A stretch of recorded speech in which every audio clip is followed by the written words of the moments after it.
देश र जनताको हितमा काम गरिरहेका गृहमन्त्री नारायण काजी श्रेष्ठलाई फेर्न प्रधानमन्त्री प्रचण्डमाथि दबाव बढाउँदै देउबा ललिता निवास जग्गा प्रकरणमा थुनचेक बहस जारी। केपी शर्मा ओली नेतृत्वको तत्कालीन सरकारले चुच्चे नक्सा छिमेकीलाई जानकारी नगराउँदा चीनले बुच्चे बनायो। माओवादी अभियानप्रति डाक्टर बाबुराम भट्टराईको व्यङ्ग्य। 100 मुसा खाएर तीर्थयात्रामा हिँडेको बिरालो जस्तै भयो।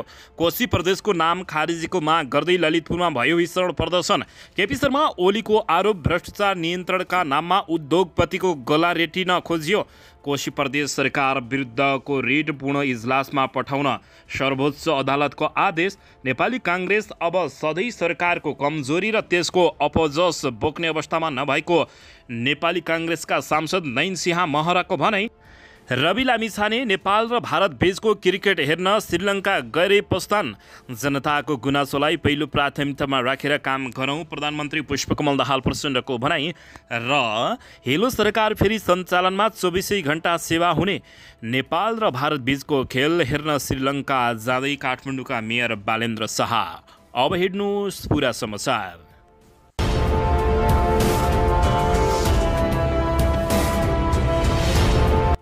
दर्शकबिन नमस्कार, तपाईहरू यति बेला युवा नेपाली युट्युब च्यानल हेर्दै हुनुहुन्छ। दर्शकबिन, यदि हाम्रो च्यानल युवा नेपालीसँग जे पनि सब्सक्राइब गरेर जोडिनु भएको छैन भने सब्सक्राइब गरी जोडिनुहोला, साथमा सँगै रहेको बेल आइकनलाई दबाउन पनि नभुल्नुहोला। दर्शक महानुभावहरू, तपाईँहरूले हामीलाई कहाँदेखि हेर्दै हुनुहुन्छ, कस्तो अवस्थामा हेर्दै हुनुहुन्छ, देशदेखि हेर्दै हुनुहुन्छ या विदेशदेखि हेर्दै हुनुहुन्छ? यदि तपाईँहरूले हामीलाई रेगुलर हेर्नुहुन्छ भने रेगुलर र पहिलोपटक हेर्दै हुनुहुन्छ भने पहिलोपटक भने कमेन्ट बक्समा गई कमेन्ट गरी हाम्रो मेहनतको लागि एउटा सानो लाइक गर्न पनि नभुल्नुहोला। आउनुहोस् दर्शक महानुभावहरू, आजको पहिलो तथा विशेष खबरतर्फ लागौँ। दर्शकबिन, राम्रो काम गरिरहेका गृहमन्त्री नारायण काजी श्रेष्ठलाई फेर्न प्रधानमन्त्री प्रचण्डमाथि देउबाले निकै दबाव बढाइरहेको खुलासा भएको छ। सहमहामन्त्री यादवले भने, गृहमन्त्रीले काङ्ग्रेस नेता फसाउँदैछन्, हामी सन्तुष्ट छैनौँ। समाजवादी मोर्चाको सन्देश सभालाई सम्बोधन गर्न बिहिबार सुर्खेत पुगेर प्रधानमन्त्री पुष्पकमल दाहाल प्रचण्डले आफूले जुनसुकै बेलामा सरकार छाड्नुपर्ने परिस्थिति बन्न सक्ने सङ्केत गरेका हुन्। यो सरकार कति समय चल्छ चल्दैन भन्ने मेरो टेन्सन त्यतातिर छैन। जे गर्छु म राम्रो काम गर्दछु। राम्रो काम गर्दा गर्दै कसैले हटाउँदा रहेछन्, नेपाली जनताले हेर्नेछन्। फेरि म सरकार छाड्न गाह्रो मान्ने मान्छे पनि होइन, टेन्सन पनि छैन, प्रधानमन्त्री प्रचण्डको भनाइरहेको थियो। प्रचण्डको अभिव्यक्तिबाटै पुष्टि हुन्छ, उनलाई सत्तामा टिकिराख्न त्यति सहज छैन, तर उनले आशंकाका बीच गठबन्धनमा अझै राम्रो भइरहेको समेत जिकिर गर्न भ्याएका थिए। प्रचण्डले मात्र नभई उपप्रधान एवं गृहमन्त्री नारायण काजी श्रेष्ठले पनि सरकारले सुशासनको अभियान थालेकोले आफूलाई हटाएर असफल पार्ने प्रयास भइरहेको बताउँदै आइरहेका छन्। प्रधानमन्त्री र गृहमन्त्री यस्ता पछिल्लो अभिव्यक्ति त्यसै आएको होइन, सरकारले अघि बढाएको नक्कली भुटानी शरणार्थी प्रकरण, ललिता निवास जग्गा प्रकरण, काङ्ग्रेसका सांसद सुनिल शर्मा पक्राउदेखि सुन तस्करी प्रकरणमा आइपुग्दासम्म गठबन्धनमा आशंका बाक्लिएको छ। जुन कुरालाई गठबन्धनभित्र अन्तर्विरोध राम्रो चलेको प्रचण्ड जानकार भएर नै पछिल्ला अभिव्यक्ति आएको विश्लेषण हुन थालेको छ। शरणार्थी प्रकरणमा काङ्ग्रेस सभापति शेरबहादुर देउबाका विश्वासपात्र बालकृष्ण खाँड थुनामा छन्। सो प्रकरणमा देउबा पत्नी अर्जुना देउबा र बालकृष्ण खाँड पत्नी मन्जु खाँडको पनि कनेक्सन रहेको आरोप छ, तर देउबाको दबावकै कारणले उनीहरूमाथि अनुसन्धान प्रक्रिया अगाडि बढ्न सकेको छैन। शरणार्थी प्रकरण अनुसन्धान गर्ने प्रहरी अधिकृतहरू देउबा दम्पतिको दबावमा प्रधानमन्त्रीले बाध्य भएर सरुवा गराइएको आरोप छ, जुन कुराबाट गृहमन्त्री पनि असन्तुष्ट रहेका छन्। दर्शकबिन, प्रधानमन्त्री प्रचण्डले भ्रष्टाचारका फाइललाई सरकार टिकाउने हतियार बनाएको आरोप लागिरहेको बेलामा जसपाका अध्यक्ष उपेन्द्र यादव जोडिएको गौर हत्याकाण्डको छानबिन अगाडि नबढाउने गठबन्धन बैठकमा सहमति बनेको थियो। त्यति मात्रै होइन, माधव कुमार नेपाल र डाक्टर बाबुराम भट्टराईलाई ललिता निवास जग्गा प्रकरणबाट उन्मुक्ति दिएपछि सरकारको आलोचना समेत भइरहेको छ। यसैबीच सुन काण्डमा जोडिएका आफू निकटका व्यक्तिहरूलाई प्रधानमन्त्री र गृहमन्त्रीले जोगाएको प्रति गठबन्धनमै प्रश्न उठेको छ। सुन काण्डमा माओवादी उपाध्यक्ष कृष्णबहादुर महरा बाबु छोराको संलग्नता भएको आरोप छ। छोरालाई राहुललाई पक्राउ गरे पनि महरामाथि भने अनुसन्धान अगाडि नबढाइएको छ। दर्शकबिन यसै बीचमा देउबा निकट काङ्ग्रेस सहमहामन्त्री महेन्द्र यादव गृहमन्त्रीले आफू निकटलाई जोगाएर निर्दोष व्यक्तिलाई फसाएर जेल हालेको समेत दावी गरेका छन्। गृहमन्त्री हटाउनलाई देउबाले निकै चर्को दबाब दिइरहेका छन्। उनले भने अहिले प्रधानमन्त्रीको पछिल्लो अभिव्यक्ति जस्तो सरकार नै ढल्ने खालको गठबन्धनमा कुनै समस्या छैन, यो गठबन्धन अगाडि बढ्छ, तर गृहमन्त्री माथि प्रश्न उठेको छ, मन्त्रीहरू चाहिँ फेरिन सक्छन्।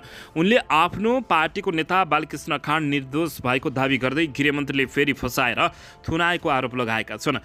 सहमहामन्त्री यादवले भने बालकृष्ण खाँड जस्तो निर्दोष मान्छेलाई फसाएर जेल हालिएको छ, दोषीलाई छाडिएको छ। गृहमन्त्रीबाट काङ्ग्रेसका नेताहरूलाई फसाउने काम भएको छ, त्यसमा हामी सन्तुष्ट छैनौँ। त्यसैले उनको पद पनि तथा मन्त्रीहरू पनि हेरफेर हुन सक्ने बताइएको छ।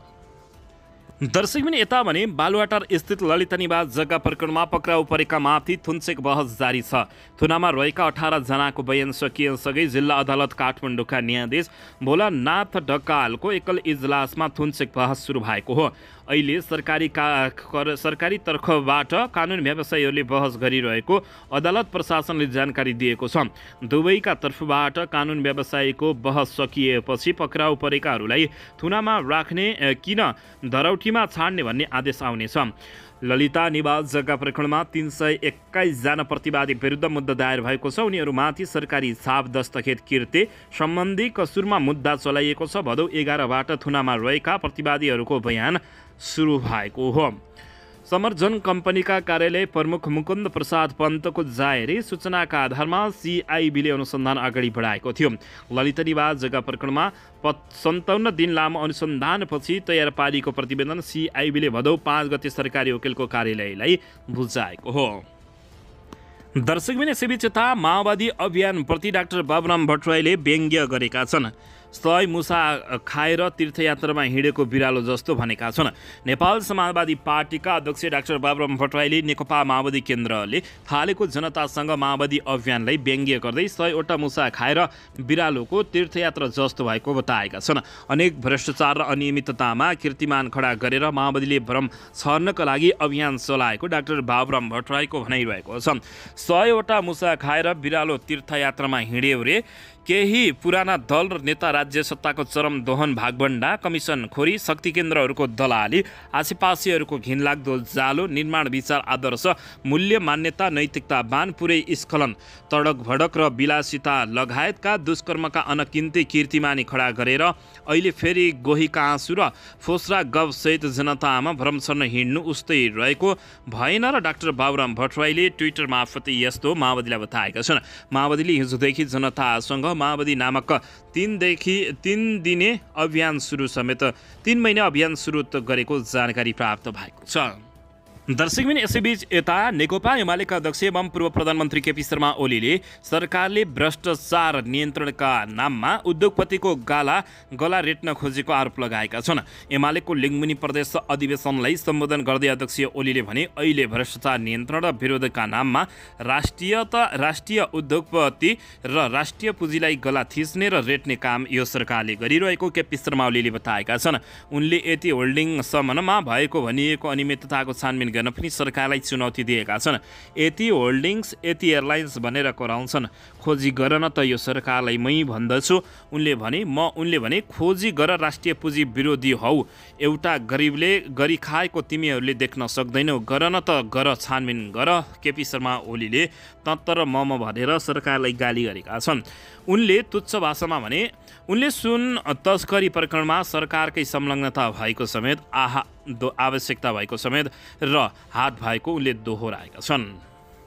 दर्शकबिन यसैबीच यता राष्ट्रिय स्वतन्त्र पार्टीका सभापति रवि लामिछाने र काठमाडौँका मेयर बालेन्द्र शाह भोलि हुने नेपाल र भारतको क्रिकेट हेर्न श्रीलङ्का प्रस्थान गरेका छन्। राष्ट्रिय स्वतन्त्र पार्टी रासपाका सभापति रवि लामिछाने श्रीलङ्का प्रस्थान गरेका छन्। एसिया कप क्रिकेट अन्तर्गत नेपाल र भारत बीचको खेल हेर्न उनी श्रीलङ्का प्रस्थान गरेका हुन्। श्रीलङ्काको क्यान्डी स्थित तालेको क्रिकेट मैदानमा सोमबार नेपाल र भारत बीच प्रतिस्पर्धा हुँदैछ। सोही खेल हेर्न र नेपाली टोली हौसला बढाउन पनि पत्नी निकिता पौडेल, लामिछाने र रासपाका केन्द्रीय सदस्य दीपक बोहरासँगै श्रीलङ्कातर्फ प्रस्थान गरेका छन्। नेपाल र भारत बीचको खेल सोमबार दिउँसो स्थानीय समय अनुसार 3:15 बजे सुरु हुनेछ। एसिया कपको पहिलो खेलमा नेपाल पाकिस्तानसँग पराजित भएको थियो। भारतले भने पाकिस्तानसँग अङ्क बाँडेको थियो। यता दर्शक महानुभावहरू नेपाल र भारत बीचको खेल हेर्न काठमाडौँका मेयर बालेन्द्र शाह पनि श्रीलङ्का जाने भएका छन्। एससीसी एसिया कप क्रिकेट प्रतियोगिता अन्तर्गत नेपाल र भारत बीच सोमबार हुने खेल हेर्न काठमाडौँ महानगरपालिकाका मेयर बालेन्द्र शाह श्रीलङ्का जाने भएका छन्। आइतबार साँझ 4 बजे हिमालयन एयरलाइन्सको उडानबाट श्रीलङ्का जान लागेको उनका प्रेस संयोजक सुरेन्द्र बजगाईले जानकारी दिएका छन्।